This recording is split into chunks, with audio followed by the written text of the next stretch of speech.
Wadekar madam म्हणत होता आम्ही नांदेडला गेलो आणि तुम्ही एवढे मोठे कार्यक्रम घेताय. मी पण म्हणते माझा नंबर इथे होता आणि मला पहिल्यांदाच तुम्ही बोलवता. मला याचं खूप दुःख आहे.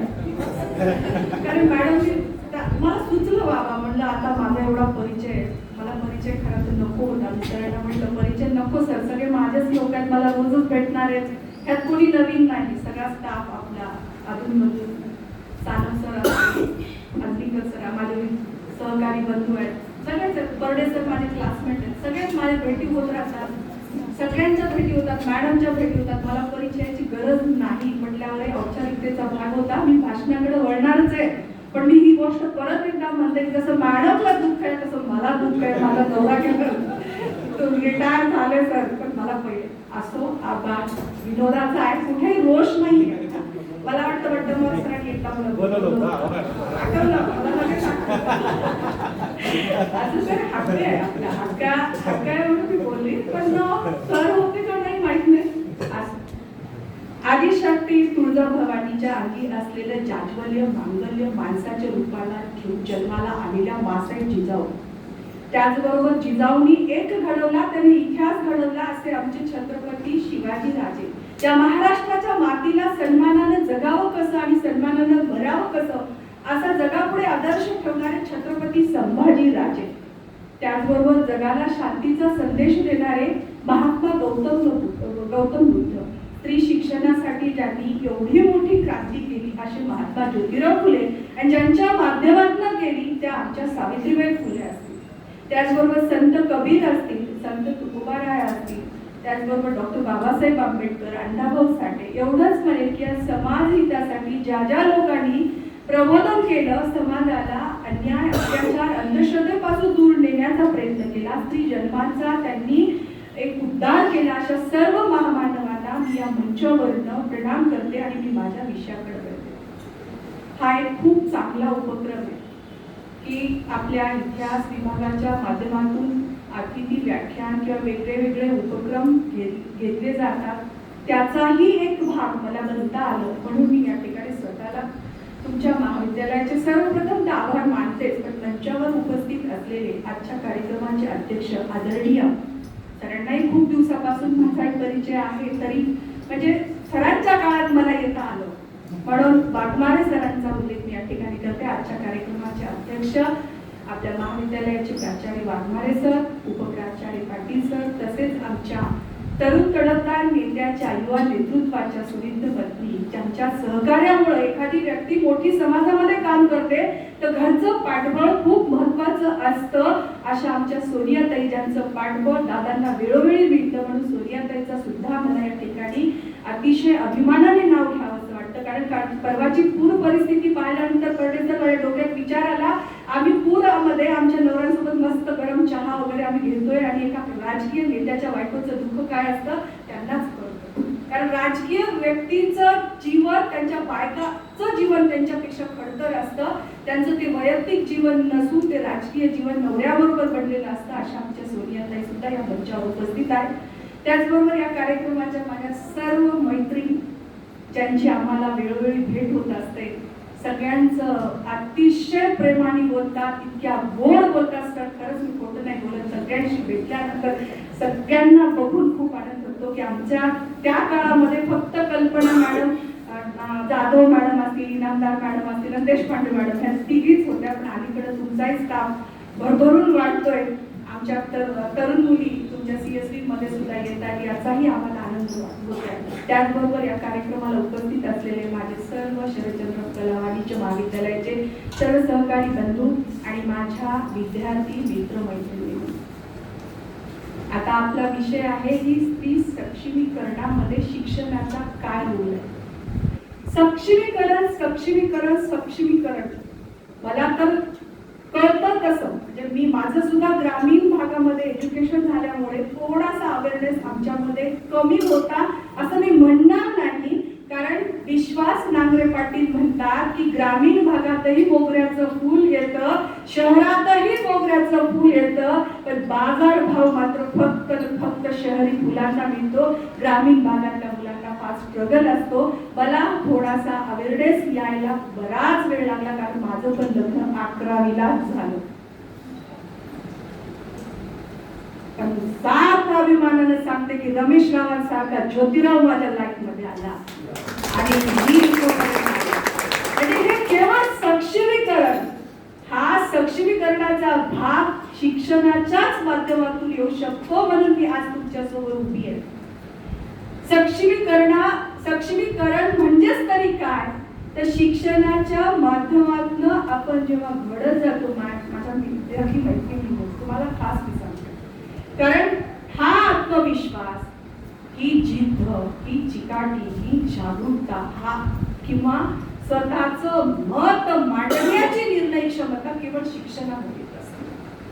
पण या सक्षमीकरणाचा विषय सरांना आज का चर्चेला जावा असं वाटलं असेल, कारण कुठल्याही गोष्टीची गरज केव्हा वाटते, माणूस ग्राउंड लेवलला उतरून त्या गोष्टीकडे अगदी बारकाईने नजर टाकतो. असे माझे बंधू गायकवाड, त्यांचा उल्लेख मी पहिले केला नाही, मुद्दामून शेवटी ठेवला. त्या मागचं कारण एखाद्या विषयाची गरज एखाद्या व्यासपीठावरून पुन्हा पुन्हा चर्चिण्याची गरज केव्हा भासते, तर ती व्यक्ती बारकाईने त्या गोष्टीचा अभ्यास करत असते.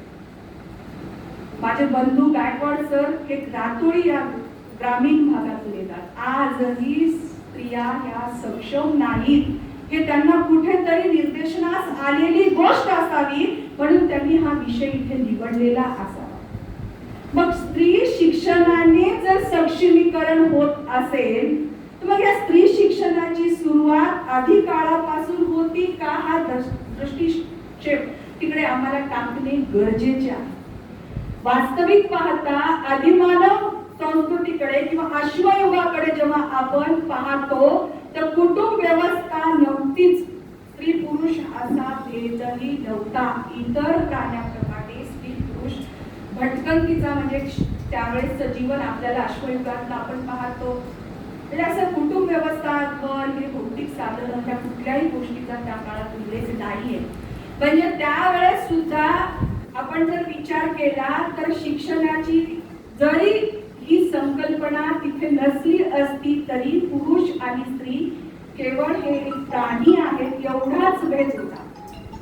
त्याच्यानंतर आपण जर विचार केला तर या अश्मयुगापासून आपण मातृसत्ता कुटुंब जे व्यवस्था आपण म्हणतो हडप्पा संस्कृती, याच्याकडे पाहिलं जातं. कला संस्कृतीच्या दृष्टीने नटलेली अतिशय उच्च दर्जाची संस्कृती म्हणून याच्याकडे जेव्हा पाहिलं जातं, तर या संस्कृतीमध्ये असं एक रायबर नावाचा विचारवंत म्हणतो की मानव जात मुळात भटकंतीचीच जात आहे. मी असं म्हणणार नाही की पुरुष आजही भटकतात, कारण भटकणं गरजेचं आहे. एक स्त्री जेव्हा घर सांभाळते तेव्हा त्या पुरुषाला काही ना काही उद्योग करण्यासाठी घराबाहेर पडावं लागतं. पण त्या काळच्या त्या नारीने भन भटकणाऱ्या या मानव जातीला सभ्यता आणि संस्कृतीकडे घेऊन जाणारी जर कोण असेल तर त्या काळची स्त्री. मी ते ठामपणाने सांगते, कारण आपल्याला माहित आहे, आपण सगळे इथे माझ्यापेक्षाही तज्ञ लोक आहेत, मी मानते. पण मला विद्यार्थ्यांना सांगायचंय की कृषी शास्त्र, हे कृषी शास्त्र असेल, वैद्यकीय शास्त्र असेल, सप्तसूर असतील, सप्त रंग असतील, हे त्या काळच्या स्त्रियांनी शोधले. म्हणजेच त्यांच्यामध्ये निर्णय क्षमता ही होती. शिक्षणाचे दालन कशा पद्धतीचे होते हे आपण ठामपणाने जरी नाही सांगू शकलो, तरी त्या काळच्या स्त्रिया निर्णय घेऊ शकत होत्या. परवा आमच्या माय माऊल्यांनी हरितालिकेचं व्रत केलं, घराघरात केलं. सगळ्यांना माहित असेल, 7 जन्म नवरा हा मला मिळावा, वड सावित्रीची पूजा. मला कुठल्याही म्हणजे पूजा पाठ विरोधी मी नाही, पण त्या मागची मूळ भूमिका मी जर समजून घेतली तर पार्वतीला तिचा नवरा निवडण्याचा अधिकार होता. त्या हरिकालिकेच्या पूजेच्या दिवशी जी कथा आपली बायको वाचते ना, त्या सगळ्या पुरुषांनी ती कथा नीट ऐकली पाहिजे. म्हणजे निर्णय क्षमता होती. सत्यवानापासून सावित्रीने यमापासून सत्यवानाचे प्राण सोडली. खरं तर ह्या गोष्टी मानत नाही, स्पष्ट सांगते. तरी पण एक उदाहरण जरी त्या काळचं घ्यायचं असलं तर त्यावेळेसच्या त्या सत्यवानाला सोडवण्यासाठी यमासोबत तात्विक शाब्दिक युद्ध सावित्रीनं केलं असावं. आपले मुद्दे तिने व्यवस्थित मांडले असावेत म्हणून ही कथा सांगल्या जाते. याचा अर्थ निर्णय क्षमता ही त्या काळी होती.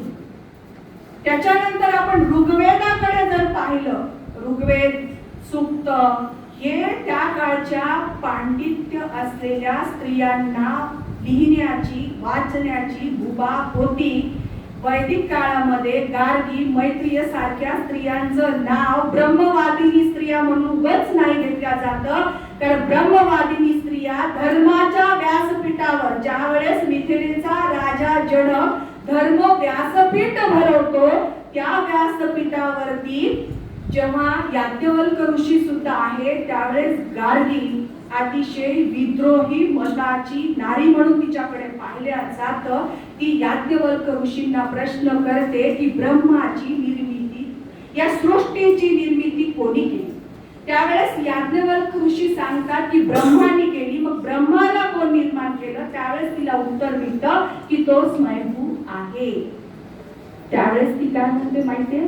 असं होऊच शकत नाही, या सृष्टीमध्ये असं होऊच शकत नाही, कोणतीही व्यक्ती स्वयंभू असं नाही. म्हणजे इतक्या त्या काळच्या महिला हुशार होत्या, निर्णय क्षमता होती, धर्म व्यासपीठावर बोलण्याची मुभा त्यांना होती, यज्ञ संस्कृतीमध्ये भाग घेण्याची मुभा होती. म्हणजे त्या काळचं शिक्षण त्यांना मिळायचं. त्याच्यानंतर जर बघितलं, आता बघा एक लक्षात ठेवा की आपण रामायण पाहतो. रामायणामध्ये रामाला वरलं कोण? स्वयंवराच्या माध्यमातून. कोण वरलं? वरणे म्हणजे पसंत करणे. कोण पसंत केलं? माहित नाही. सीतेने पसंत केलं. तुम्ही जर आता म्हणाल मला स्वयंवर करायचं आहे, बाबा काय म्हणतील? बस कुठून काढलं? तुम्ही म्हणायचं बाबा हे तर पुराण काळापासून आहे, सीतेने स्वयंवर केलं होतं, तिला निर्णय क्षमता होती, मग मला पण असायला पाहिजे. स्वयंवर काही ठेवल्या जाणार नाही. त्यावेळेसचा शूर पराक्रम पुरुषांचा, क्षत्रिय पुरुषांचा पराक्रम पाहिला जायचा. पण आता कुठला पराक्रम पाहायचं की माझा नवरा शिक्षित आहे का, फक्त पुस्तकाने वाचण्यापुरता शिक्षित आहे का, का तो मला समान दर्जाची वागणूक देणारा आहे का, तो माझं शिक्षण करतो का, मला नोकरी करू देईल का, माझ्या निर्णय क्षमतेला तो कितपत सोबत असणार आहे. ह्या गोष्टी आता स्वयंवराच्या माध्यमातून वरायच्या आहेत, म्हणजेच पसंत करायच्या आहेत. समजलं का? आता स्वयंवर होणार नाही. पण सीतेला सुद्धा स्वयंवराची एक मुभा होती. पण आपण जर बौद्धिक काळाकडे विचार केला, आपण बौद्धिक काळाकडे जरी पाहिलं तर माझ्या विद्यार्थी मित्र मैत्रिणींनो, बौद्ध भिक्षुकांच्याही काळामध्ये जी पद्धत होती त्या पद्धतीचं शिक्षण, तुम्ही म्हणा स्त्री सक्षमीकरणाच्या दृष्टीने कोणातून आपण बोलत असताना या मागच्या गोष्टीचा आढावा घेण्याची गरज आहे. कारण स्त्री सक्षमीकरण म्हणजे आर्थिक दृष्ट्या, सामाजिक दृष्ट्या, राजकीय दृष्ट्या सगळ्यात महत्वाची गोष्ट मानसिक दृष्ट्या सक्षमीकरण काळाची गरज आहे. नुसतं लिहिता वाचता येणं म्हणजे सक्षमीकरण नाही. मला सांगायचं एकच आहे, मागच्या काळामध्ये दृष्टिक्षेप टाकत असताना बौद्ध भिक्षुणी नावाच्या बौद्ध धर्मातील आमच्या स्त्रिया त्या काळचं सुद्धा शिक्षण घेत होत्या. वाघमारे सरांनी मला फार छान पुस्तक दिलं, आहा साळुंखे सरांचं. सर माझ्या बुद्धीला झेपलंच नाही, कारण वस्तुनिष्ठ पुस्तक वाचणं इतकी साधी सोपी गोष्ट नाही. शेषराव मोरे सरांचं त्यांनी अखंड भारत गांधीजींनी का नाकारला हेही माझ्या बुद्धीला झेपलं नाही. आणि सरांनी दिलं होतं आहा साळुंखे सरांचं पुस्तक बुद्धवांच्या जीवनावरचं वस्तुनिष्ठ प्रश्न पुस्तक वाचणं खूप कठीण गोष्ट आहे. त्याचा संदर्भ लागत नाही. नाही. अर्धवट वाचून मी सरांना वापस केले, पण तर आता कुवत झाली बरं का तरी द्या वाचेल नक्कीच. तर मला सांगायचं एकच आहे की त्या काळातल्या स्त्रियांना सुद्धा एक सक्षमीकरणाच्या दृष्टिकोनातून त्या जागरूक होत्या, निर्णय क्षमता त्यांच्या अंगी होती. असाही उल्लेख आपण ऐकतो की आम्ही स्त्रिया फार बदमाश असतात बघा. कशा बदमाश असतो, एखाद्या गोष्टीचं नवऱ्याने प्रॉमिस केलं रे केलं, आम्ही त्याचा पिच्छा धरल्याशिवाय राहतच नाही. मागे तुम्ही म्हटलं होतं ना, तुम्ही ते देणार म्हटलं होतं ना, मग काय झालं? ते नवऱ्याला थोडस ठकलायचं असेल तर आता नाही, पुढच्या वाढदिवसाला, आता पुढचा वाढदिवस आला. आम्ही सांगण्याचं तात्पर्य एवढंच की रामायणाचा किस्सा आम्हाला आठवतो. राम 14 वर्ष वनवासाला गेला आणि भरताला गादीवर बसवण्याचा हट्ट कैकेयीने केला. तर त्या मागची फक्त भूमिका समजून घ्यायची. कैकेयीचा दुष्टपणा नाही, ती एक आई आहे. आईच्या नजरेत आपण पाहायचं, आपल्याला त्या गोष्टी पाहिजे नाही, फक्त तिची निर्णय क्षमता किंवा तिला किती स्थान होतं ह्या गोष्टीत आपल्याला महत्व द्यायचे नाही. तर आपण जास्तीत जास्त निगेटिव्ह गोष्टीकडे वळतो. आपल्याला फक्त यातनं पॉझिटिव्ह गोष्टी घ्यायच्या आहेत. युद्धभूमीवर असं सांगितलं जातं की त्यावेळेस दशरथासोबत कैकेयी होती आणि कैकेयी त्या दशरथाच्या कितपत सत्य आहे, कारण पुराण काळामध्ये सत्यता पडताळणं खूप अवघड आहे, पण आपण फक्त याच्या गोष्टी सकारात्मक घ्यायच्या. तर ते युद्धभूमीवर त्या साप काहीतरी घसरला होता का रथ घसरला होता, त्यावेळेस कैकेयीने हात दिला होता असं सांगतात. त्यावेळेस राजा दशरथाने खुश होऊन सांगितलं होतं की तू कधी मला 2 वर माग. म्हणजेच युद्धभूमीवर सुद्धा मासाहेब जिजाऊ असतील. अहो जिजाऊनी खरं तर जिजाऊ सारखं निर्णय क्षमता आता जगात मिळणं मुश्किल आहे. जिजाऊ किती सक्षम होत्या विचार करा. ज्यांनी शिवाजी महाराज घडवत असताना एका सरदाराची पत्नी सुख विलासाची साधनं पायाशी घडवत असताना या जुलमी सत्तेविरुद्ध लढण्यासाठी त्या काळी आपल्या पोराला, लहानशा पोराला जिजाऊ निर्माण करता समाज हिताच्या दृष्टीने समाजात चाललेल्या गोष्टी उघड्या डोळ्यानं पाहून त्यात काय वाईट आहे काय चांगलं आहे हे पाहण्याची ताकद जिजाऊची. ज्या औरंगजेबाचं स्वप्न होतं की दख्खनवर मी राज्य करणार, पण त्या औरंगजेबाचं स्वप्न जन्म भरण पूर्ण होत येणाऱ्या ताराराणी असतील. पहिल्याच्या स्त्रियांमध्ये ही निर्णय क्षमता होती, पहिल्याच्या स्त्रियांमध्ये ही जागरूकता होती, पहिल्याच्या स्त्रियांमध्ये भलं बुरं जाणण्याची सुद्धा ताकद होती. म्हणून आज शहाजी राजे इकडे कर्नाटकात असताना सुद्धा पुण्यासारख्या ठिकाणी येऊन त्या काळी तत्कालीन परिस्थितीचा सामना करत मासाहेब जिजाऊच्या माध्यमातून स्वराज्याची संकल्पना इथे निर्माण होते. म्हणजे केवढी मोठी निर्णय क्षमता मासाहेब जिजाऊची असेल. मग आम्ही स्त्रियांच्या बाबतीत हे विचार, म्हणजे स्त्रियांच्या बाबतीत असं म्हटलं जातं की एक काळ असा होता की ती चूल आणि मूल या संकल्पनेत अडकली. तोही काळ मला इथे सांगायचा आहे, कारण ज्या वेळेस भारतावर परकीय लोकांचे आक्रमण व्हायला लागले, आपल्याला जोधा अकबर पिक्चर किंवा राणी पद्मावतचा पिक्चर असेल, त्याच्यातून आपण जोहर प्रथा पाहतो किंवा सती प्रथा पाहतो, हुंडा पद्धती पाहतो, बुरका पद्धती पाहतो, स्त्रीचे शिक्षण थांबले. सगळे ह्या उत्तर वैदिक काळ ते मध्ययुगाचा काळ आहे. या काळामध्ये कारणं काय झाली की स्त्रिया मुली नकोच अशी भावना लोकांची तयार झाली. त्यामागचं कारण परकीय लोकांचे भारतावर होणारे आक्रमण. आणि त्यातनं आपल्याला माहित आहे जोधा पद्मावत पिक्चर मध्ये आपण पाहिलंय की लढाई जर पती तिचा मारला गेला तो राजा, तर त्यांच्या ज्या राण्या होत्या त्यांना ते, म्हणजे मला असं हे नाहीये, आपण जे इतिहास जाणतो की ह्या सगळ्या राण्या त्या मुस्लिम राजाच्या जनानखान्यामध्ये जायच्या. म्हणजे सांगण्याचं तात्पर्य की महिलांचं अस्तित्व धोक्यात आलं होतं म्हणून जोहर प्रथा आली, सती प्रथा आली, स्त्रियांचं शिक्षण थांबलं. सुरक्षिततेचा प्रश्न असल्यावर आजही जर अशी परिस्थिती निर्माण झाली तर नक्कीच ह्याच्यावर विचार केला जाईल, पण आज तो काळ नाही. त्या काळच्या परिस्थितीमध्ये कोणतेही पालक या बाबतीत घाबरणारच. मग मुलींचं शिक्षण थांबलं किंवा बालविवाह करायला लागले आणि त्याच्यानंतर विचित्र समाजामध्ये हुंडा पद्धती सुद्धा रूढ झाल्या. म्हणजे हा मुघल काळ स्त्रियांच्या दृष्टीने अतिशय काळोखाचा काळ म्हटला तरी चालेल.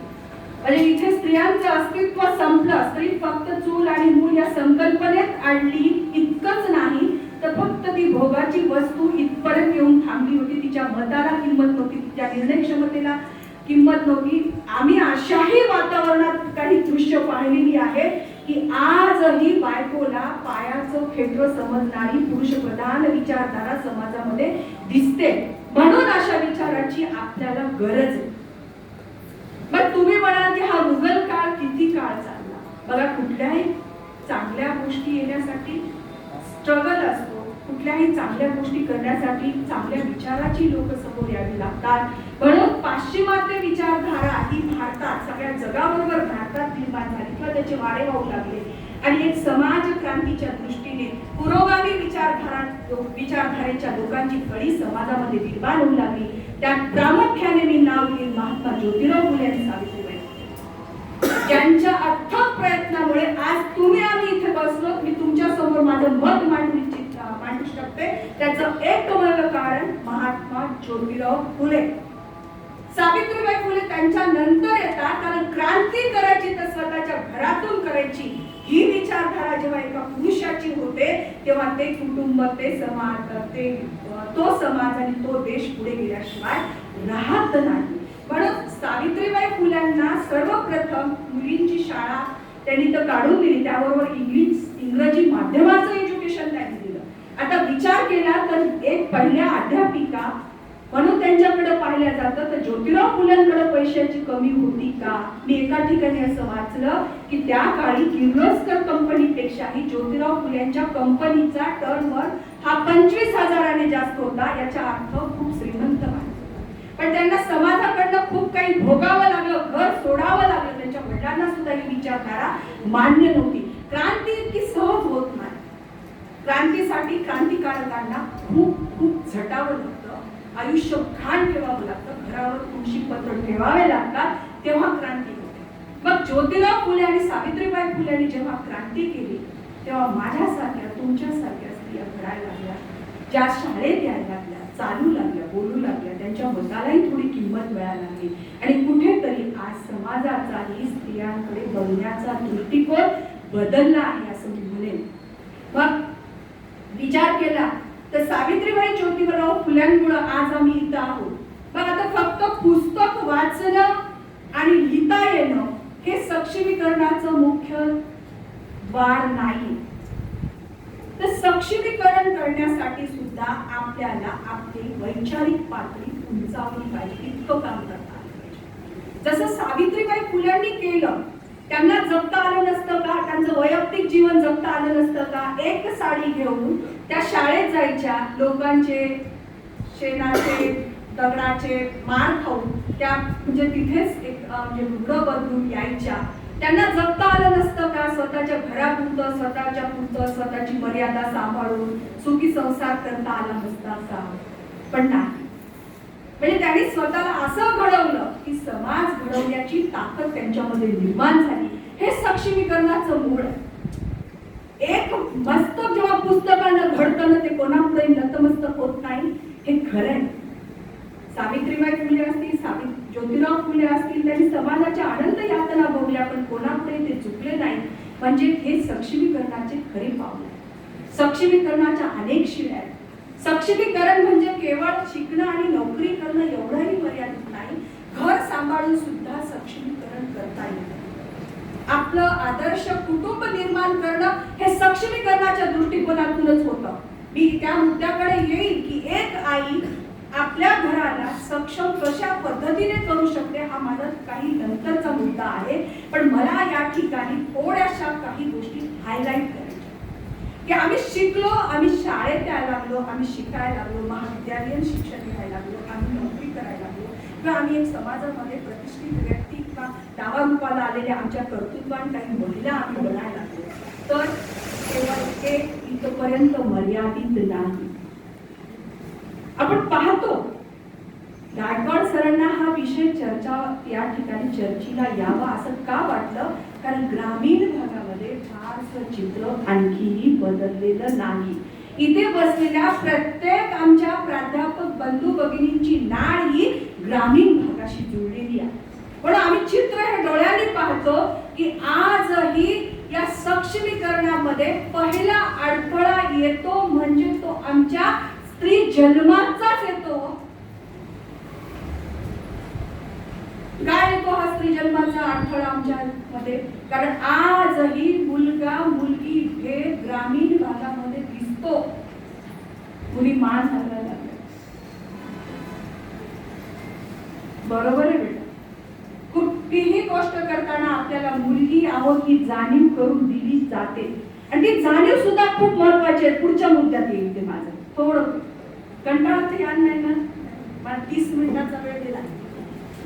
कंटाळा येत असेल तर कृपा करून सांगा, आपण इथंच गेला असं काही नाही बेटा. कारण आजकाल भाषणच कोणाला काय वाटणार चाललंय मला माहित आहे. भाषण करता की कंटाळा येतो, पण कंटाळा वाटले नाही हा विषय खूप महत्वाचा आहे. अतिशय विनोदात्मक शैलीतून मध्ये मध्ये मी तुम्हाला फ्रेश करणारे चालायचं का? ठीक. तर बघा, आमच्या जन्माचा प्रश्न कसा उपस्थित राहतो. कारण आजही मुलगा मुलगी हा भेद आमच्या समाजामध्ये आहे. सरांनी त्यांच्या प्रास्ताविकामध्ये सांगितलंय. कारण आजही मुलाच्या दृष्टीने किंवा त्याच्या जन्मातच येणाऱ्या कळ्या करून टाकतात.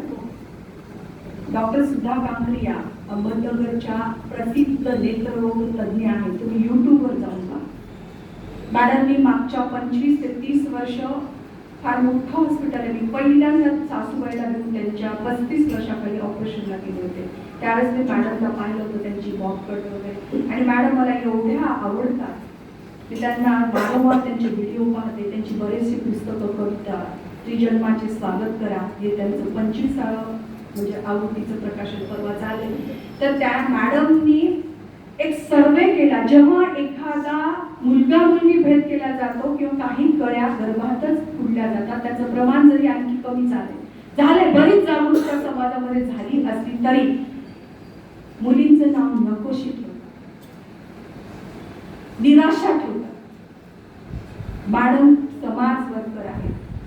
त्या अहमदनगर जिल्ह्यात या स्त्री जन्माचे स्वागत करा या अनुषंगाने अभियान चालवत असताना सगळा महाराष्ट्र पिंजून काढला मॅडमनी. त्यांना आता नोबेल शांती पुरस्कार भेटणार आहे, त्यांचं नॉमिनेशन झालेलं आहे त्यासाठी. तर त्या मॅडम एका शाळेत जातात, तिथं मुलीशी संवाद साधतात. तेव्हा एखाद्या मुलीचं नाव नकोशी असतं. त्या पोरीला विचारता अर्थही माहिती आहे ना, तेव्हा तिला सांगतात की याचा अर्थ विचारू दे.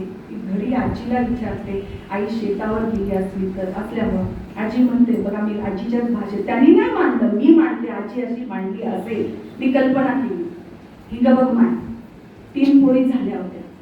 4थी पोरगी आम्हाला पोरग होईल वाटलं होतं, पण आता तू आलीस काय करा, नको अशी असलेली होतीस म्हणून तुझं नाव नको शिकवलं.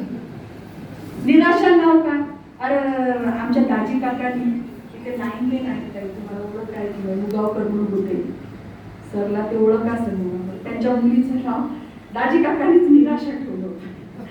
अशा मुलींचे नाव टाकायची परिस्थिती आत्ताही आहे. नकोशी आणि निराशा. तुम्हाला जर कळलं बेटा की मी माझ्या पॅरेंट्सला नको अशी असलेली आहे, कल्पना करा काय वाटतं. मॅडमनी सर्वे केला, बऱ्याच मुली नकोशी होत्या. त्यांनी बालिका दिनाच्या दिवशी हवीशी, नकोशी ती हवीशी हे अभियान चालवलं. म्हणजे आजही हा प्रश्न आहे. त्यांनी 8वा फेरा जो आपले 7 फेरे असतात ना, आपण नवऱ्याच्या मागे फिरतो नवरा आपल्या लग्नामध्ये होम हवनाच्या मध्ये ते शब्द असतात. म्हणजे आता कोणाला आठवण आहे? एकाला तरी विचारायचं आठवण आहे का? काय काय शब्द घेतली तुम्ही सांगा. काय काय शब्द घेतली आठवणी करतात तुम्ही सांगा. एकाला आठवत नाही. तिथं भाजीने सांगितलं तसं, कारण पोरगी बळवायची असते काय संरक्षण करीत संरक्षण करीत. ते 7 फेरे संरक्षणाचे फेरे, एक दुसऱ्या संसाराचा गाडा थांबवतात, समन्वय साधून संसार करण्याच्या त्या शब्द असतात. न बायकोला आठवते शपथ, न नवऱ्याला आठवते शपथ. पण तुम्ही शब्द पाठ करा बरं की. तर मी कुठं होतं मला माहिती. हवीशी त्यांनी केला आणि त्यांनी 8वा फेरा तयार केला की 8वा फेरा स्त्री जन्माचे, सप्तपदीचा 8वा फेरा स्त्री जन्माचे स्वागत करा. नवरा बायकोला शपथ द्यायची पोतानाच नाही. त्यांचा खूप 8 कलमी कार्यक्रम आहे, मी त्याच्यावर फारसं बोलणार नाही. पण असेही लोक जेव्हा पुढे येऊन समाजात काम करतात तेव्हा खरंच समाजामध्ये स्त्रियांची स्थिती फारशी चांगली नाही. त्याच्यानंतर जर समस्या येते आमची शिक्षणाची येते. मला सांगा किती मुली महाविद्यालयीन शिक्षण घेतात? 25 ते 26% दर आहे. याच्या मागे सामाजिक स्थिती, घरची स्थिती, आर्थिक परिस्थिती, सगळ्या गोष्टी जबाबदार आहेत. आईचं पहिलं वाक्य असते, मी शेतावर चालले, तू आज घरी राह, मला हे काम आहे, तू घरी राह. पोराला म्हणते काय? त्याला तर मोकळं सोडलं बाजारात फिरायला. मी काही पुरुष विरोधी नाही. जे परिस्थिती आहे मला स्त्रियांकडे बोलायचं. आम्ही काय असतो आम्हाला माहित आहे. आम्ही घरचे अर्थमंत्री आम्हीच, कायदे मंत्री आम्हीच, आम्ही एवढ्या डिग्र्या लावल्या, गृहमंत्री, अर्थमंत्री, कायदे मंत्री, नियोजन मंत्री, आम्ही आमच्या घराचे इंजिनियर असतो, आम्ही सगळेच असतो. आमच्या भूमिका अगदी जवळ. आम्ही ठरवलं तर काय पण होऊ शकतं. मला माहिती आहे आपणही खूप कमी नाहीये, पण आज विषय जो आहे त्या विषयाला तर बघा आमच्या शिक्षणाची सुद्धा समस्या आहे.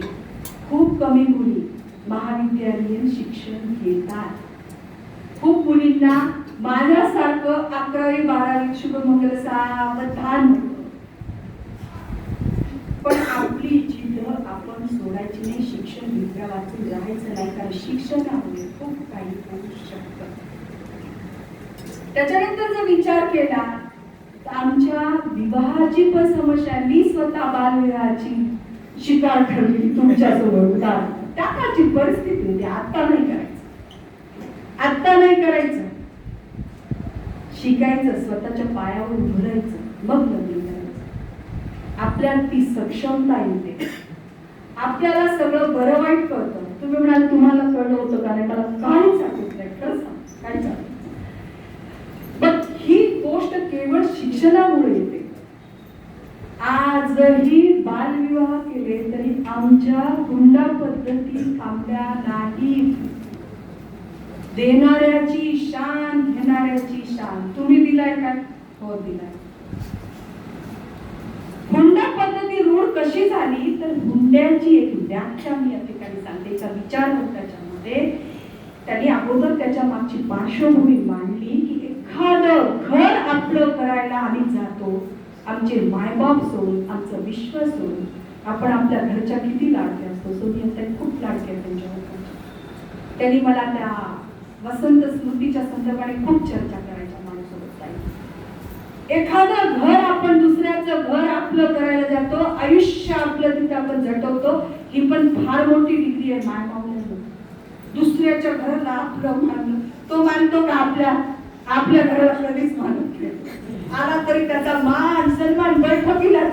आपण मात्र पदर पोचलं की किचन मध्ये जायचं असं. ही चांगली पद्धती आहे आपल्यासाठी.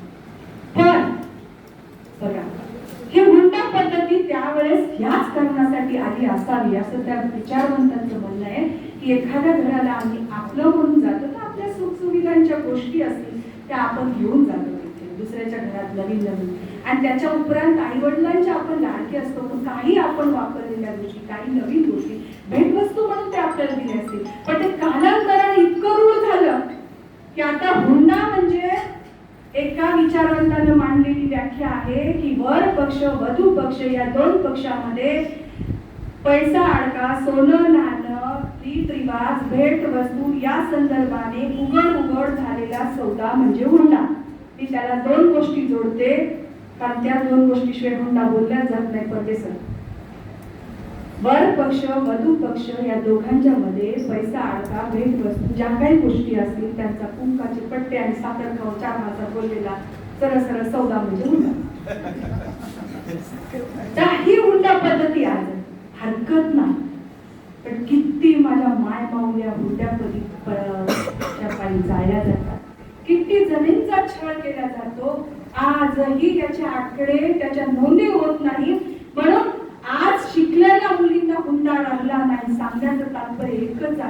की शिकलेल्या मुलींची आज डिमांड आहे. शिकलेल्या मुलींना जे त्या मुलाकडचे म्हणतात की ती जॉब करते ना, मग तिला कायमस्वरूपी हुंडा येत असेल तर कशाला हुंडा मागायचा? आयुष्यभरासाठी हुंडा देणारी पोरगी जो घरात येत असेल तर कशाला हुंडा मागायचा? मग त्या लग्न करून द्या. म्हणजे सांगण्याचं तात्पर्य की आज ह्याही पद्धतीला कुठेतरी आळा बसताना आपण पाहतो. त्याचं मुख्य कारण शिक्षण. हे सक्षमीकरणाची पावलं आहे. मग ती मुलगी सुद्धा पुढे येऊन म्हणते की नाही, माझ्या बाबांनी मला एवढं शिकवलंय ना, मग मला मी पैसे घेणाऱ्याशी लग्न करणार नाही. ही निर्णय क्षमता केवळ आपल्याला शिक्षणामध्ये. हे आजही अडथळे ग्रामीण भागामध्ये सक्षमीकरणाच्या दृष्टीने येताना आपण पाहतोय. मी तुम्हाला आवर्जून सांगते, इतक्या हुशार व्हा, इतक्या वाचा. मुलं म्हणतील आमच्यासाठी नाहीच आहे का? तुमच्यासाठी पण. आपल्या जोडीदाराला समजून घेण्याची ताकद सुद्धा आपल्याला शिक्षणाला येते. अडाणी नवरा काही कामाचा म्हणून हा संसाराचा गाडा दोघांनी आज एकावर एक 11 बनायचे. कोणी मागे नाही, कोणी पुढे नाही. त्याची ताकद फार मोठी असते. पण दोघांनी सक्षम झालं पाहिजे, दोघांनी शिकलं पाहिजे. विचार हे सक्षम केवळ आणि केवळ शिक्षणामुळेच होतात. म्हणून शिक्षण घेणं ही काळाची गरज आहे. आजही आमच्या समाजामध्ये कितीतरी देवदासीची प्रथा माझ्या गावात मी पाहते सर. आज माझ्या गावामध्ये माणगाव पंथाचं मंदिर आहे. तिथं लहानपणी मुली सोडल्या जातात आणि वयात आल्याबरोबर त्यांचं लग्न हे देवाशी लावल्या जातं. जोगवा पिक्चर तुम्ही पाहिला असेल. बरेच राज्यामध्ये ही प्रथा आहे. जोगी राजस्थान, मुरळी महाराष्ट्र, देवदासी प्रत्येक राज्यामध्ये वेगवेगळी नाव आहे. पण ही प्रथा आजही आमच्या समाजामध्ये का दिसते? त्याचं मुख्य कारण आजही स्त्रिया सक्षम नाही.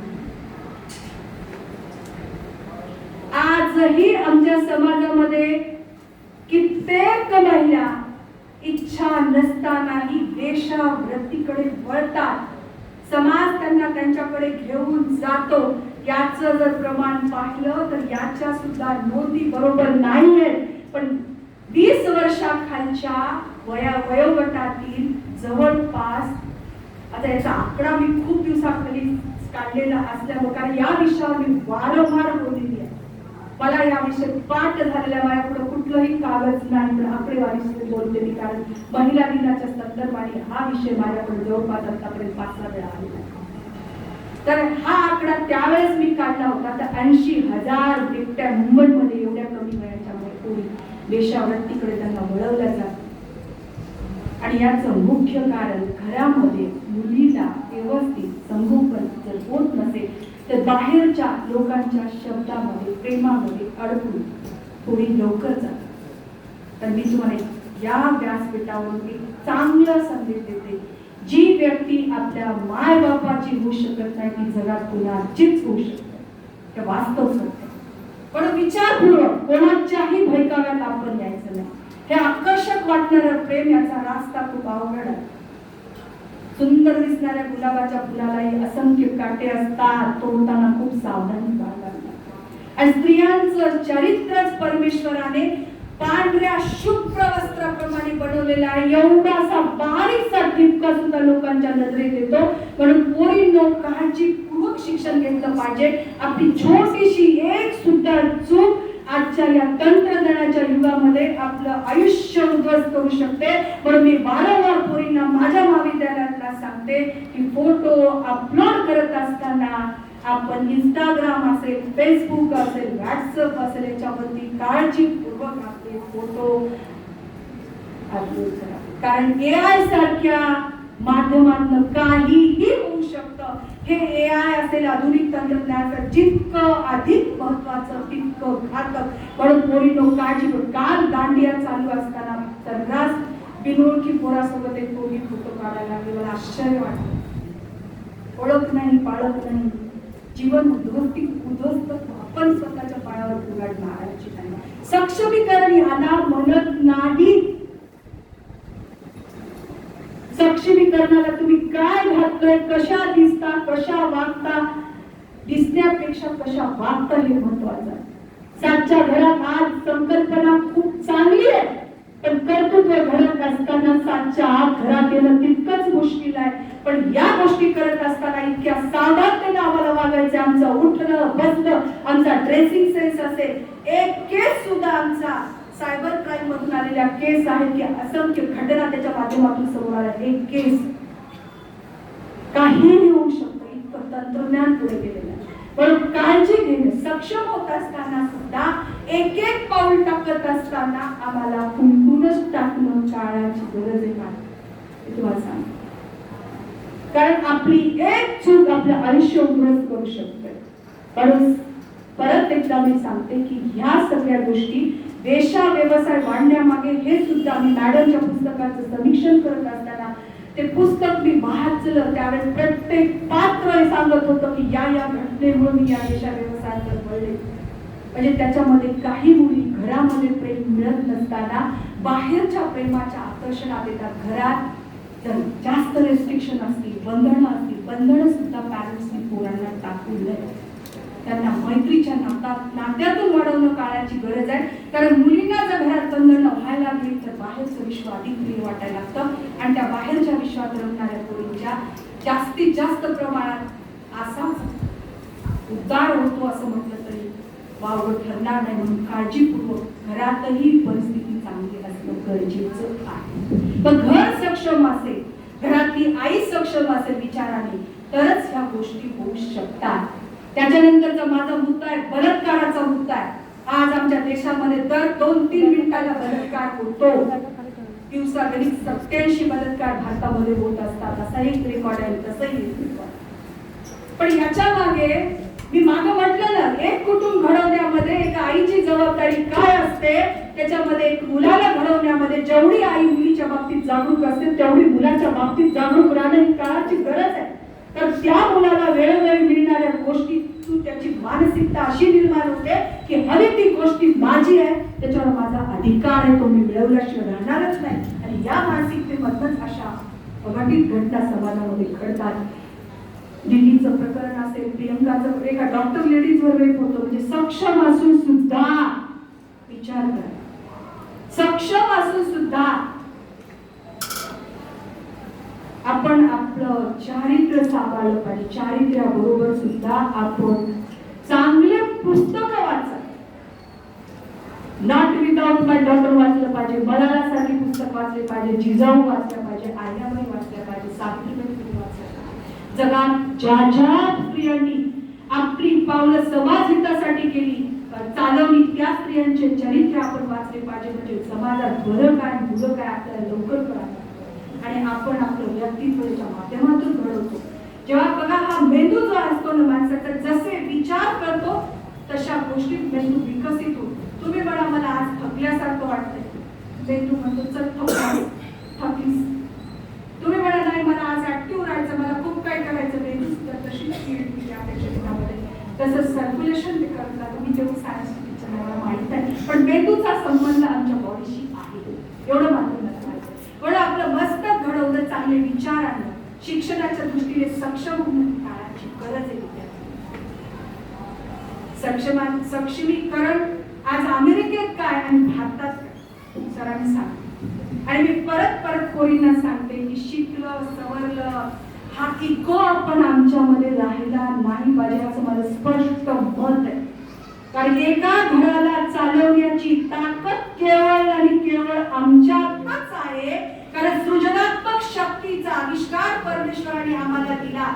आमच्या गर्भावस्थेत आम्ही एक बाळ वाढवतो तर एक घर वाढवणं किंवा त्या घराला पुढे नेणं किंवा त्या घराचा दिवस करणं इतकी जबाबदारी आमच्यात असल्यामुळं आम्हाला फार काळजीपूर्वक घर सांभाळता आलं पाहिजे. पण अलीकडे हा युग आमच्या मुलींमध्ये फार दिसतो की मी शिकलेली आहे, मला हे विचार मान्य नाही, मला हे पटत नाही किंवा मी सासूच्या पुढे झुकत नाही, मी घर सांभाळणार, बिलकुल नाही. जेव्हा एखादी स्त्री असं म्हणते स्वतःच्या नारीत्वापासनं आपल्या मातृत्वापासनं जर आम्ही झिडकारून पुढे जात असाल तर फार मोठ्या संकटाला आम्ही ओढावल्याशिवाय राहणार नाही. कारण एका शास्त्रज्ञाचं नाव मला आठवच नाही झालं, मी सकाळपासून प्रयत्न करायला लागले. एका लेडी शास्त्रज्ञाचं म्हणणं आहे ज्यांचं विमेन ऑफ दी वर्ल्ड बास्को पत्रिकेच्या माध्यमातून मुलाखत घेतली गेली होती. त्या लेडी शास्त्रज्ञांनी सांगितलं की नारीत्व आणि मातृत्व इससे अगर कोई झुठलाता है तो न समाज के घर के हित में है न समाज के लिए देश की.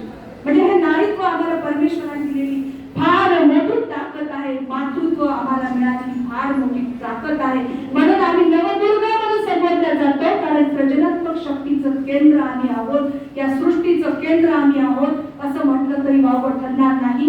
म्हणून मला पोरींना वारंवार सांगायचं आहे की कोई हमें पटक दे, कोई हमें छटक दे, इतनी छलांग जोर से हमें लगानी है और एक घर गृहस्थी को हमें संभालना है. वो ताकद हमारी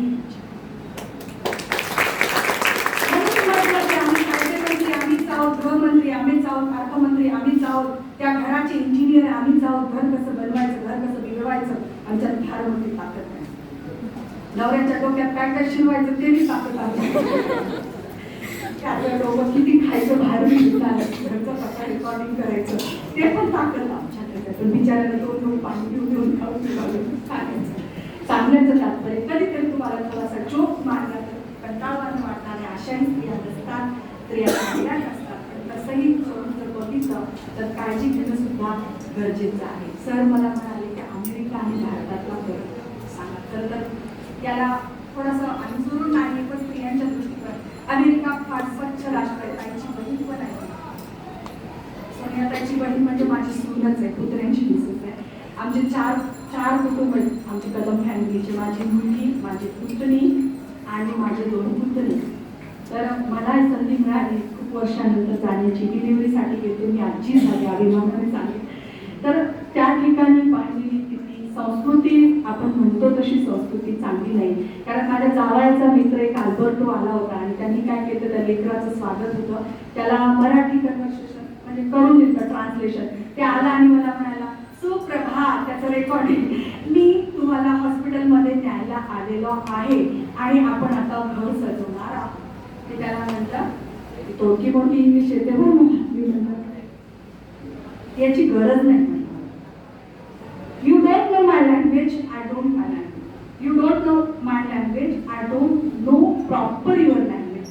But we will communicate some English. असं म्हणून त्याला पटलं. मग त्याला मी सांगायची ते इथं लाव झालं. मग मी त्याला गाडीत बसल्यावर तो म्हणला डू यू लाईक अमेरिका? बोला I don't like America because of their culture, but I like so clean America. इतकी स्वच्छ अमेरिका आहे, कायदा आणि सुव्यवस्था तिथला बघण्यासारखा आहे. आमच्या तर नवऱ्याला एकच काम होतं फोनवर, 500 वर्ष मागे होतो आपण, 500 वर्ष मागे. कारण स्वच्छता, अप्रतिम स्वच्छता आहे आणि सभ्यता छान आहे, हाय हॅलो करतात तिथे लोक ओळख असून नसून. आणि दुसरी महत्वाची गोष्ट की 80 वर्षापूर्वी सुद्धा म्हातारा असो का म्हातारी असो काम करावंच लागतं. पण आमच्या घरचे एवढे आता फिट झाले, शेताकडे जाऊ नका म्हणजे की पाहिलं नाही का तिथं 80 वर्षाचं म्हातारं टेबल पुसत, 80 वर्षाचं म्हातारं गाडी चालवत होतं. तिकडं येऊन आमचे सर 43चे झाले तरी चालतंय. म्हणजे कामाचं वृत्ती त्या लोकांची आहे. तिथे नोकर व्यवस्था नसल्यामुळे प्रत्येक जण स्वतःच्या हाताने काम करतो, स्वतःचं काम स्वतः करतो. सरांना मी नको म्हणाले होते तर सर म्हणजे नाही, थोडंसं तरी सांगा. तर ही तिथली व्यवस्था आहे. महिलांच्या बाबतीत सांगायचं म्हटलं तर अतिशय कामसू महिला आहेत की ते गार्डनिंग पासून. आणि खरंच मी सर एके दिवशी माझ्या गावाला विचारले दूध कुठून येतं, म्हणजे दुधाला दूध चांगलं आहे. तर ते काय म्हणले, मी तुम्हाला शेती दाखवायला, पोर्तुगीज लोकांची शेती आहे. तर घोडा आणि खेचर असते का, तर खेचर आणि खेचरची जोडी घेऊन तिथला 85 वर्षाचा म्हातारा शेत नांगरत होता. त्या ताकद किती असेल ते, म्हणजे घोडे कसे पळतात तरी तो तिथे शेत नांगरत होता. म्हणजे सांगण्याचं तात्पर्य नोकर व्यवस्था नसल्यामुळे प्रत्येक व्यक्ती स्वावलंबी आहे. माझ्या मुलीच्या शेजारी मारिया नावाची महिला राहते. तर ती मारिया दर रविवारी गुडघ्या एवढाले खड्डे स्वतः करते, खत टाकते, झाडं लावते, गार्डनिंगचं काम स्वतः करते. म्हणजे स्वतःची काम करण्याची गती किती आणि ती शांतता, अतिशय शांतता. एक बॉर्डर लाईन असलेली पोस्ट ऑफिसमध्ये त्या लेकराचा विजा होता ना, तिचा अमेरिकन सिटीजन ती झाली असल्यामुळे भारताचा विजा काढायला आम्ही 10व्या दिवशी गेलो. तर ती बाउंड्री लाईन कोणीच पार करू शकत नाही जोपर्यंत तुम्हाला बोलवल्याशिवाय. नाहीतर मी आपले पोस्ट ऑफिस पाहते, आपल्या बँका पाहते, आपला गरजा, तरी पण इंडिया इंडियाच आहे, इंडियाचं कल्चर इंडियाच आहे, भारत माझा देश आहे, सारे भारतीय माझे बांधव आहेत आणि त्या भारतावर मला गर्व या जन्मात काय 7 जन्मातही राहणार आहे. अमेरिकेला मी जाऊन जरी आले परत एकदा मी माझ्या विषयाला न्याय कुठपर्यंत देऊ शकते मला माहीत नाही, तरी पण गायकवाड सर असतील किंवा तुमचा एकंदरीत स्टाफ असेल यांनी मला बोलवलं, माझा सत्कार सन्मान केला. या नवदुर्गाच्या महोत्सवामध्ये सोनियाताईंनी फार उत्कृष्ट काम केले. नायगाव हे नायगाव वाटलंच नाही सर, मी 2 दिवस तिथे इथं दुर्गा महोत्सवाच्या माध्यमातून अतिशय गुजरातचं सोडून तिथे आले होतो. उत्स्फूर्त असा प्रतिसाद महिलांचा होता. महिलांना पण नाचा वाटतो सर, महिलांना पण एक ऍक्टिव्हिटीज कराव्याशा वाटतात. नाचणे हा शब्द योग्य जरी नसला तर सांगण्याचं तात्पर्य आहे की आमची फिल्म इंडस्ट्री पण त्याला एक जबाबदार आहे. त्यातल्या त्यात मी आणि वटमार सर असतील, भालेराव सर, आमचे हिंदी गाणे विदेशात प्रचलित आहे. त्याच्यावर थिरकणारा न थिरकणारा माणूस म्हणजे तो माणूसच नाही असं मी म्हणेन. ते त्या तालावर ताल धरून गरबा आणि दांडिया, मी गरबाचाही अर्थ त्या दिवशी सांगितला की नृत्य नसून गर्भ म्हणजे सृजनात्मक शक्तीचं केंद्र आणि माता म्हणजेच त्या गर्भाला सांभाळणारी, त्या मातेभोवती गोल धरून फेरा धरून नृत्य म्हणजे त्या मातृत्वाचा जागर आणि का दांडिया म्हणजे एकमेकाशी लयबद्ध समन्वय साधून शक्तीचं प्रतीक म्हणून दांडिया खेळतात. म्हणजे हे नृत्य नव्हते, तसं व्यासपीठ ताईंनी निर्माण करून दिलं. ताईंची चळवळ अशीच पुढे चालू लागली आणि नायगाव सारख्या छोट्या या ग्रामीण भाग नसलेल्या, आज ते ग्रामीण नाहीच राहिलेलं, आधुनिकतेचं वारं नायगावमध्ये वाहतंय असं कालच्या कार्यक्रमाला पाहिल्यानंतर वाटलं. मी ताईंना या व्यासपीठावरून परत एकदा त्यांची मोठी बहीण म्हणून ताईंना सांगते की असे उपक्रम आपण वेळोवेळी घ्यावे. ते स्तुत्य उपक्रम ताईंनी घेतला. ताईंचं मनापासून आभार मानते, कारण तुमच्या सगळ्या पोरी तयार होत्या, आमची मोळे होती बऱ्याच आणि परत एकदा सन्माननीय व्यासपीठाचे आभार मानून आणि कदम सर असताना मला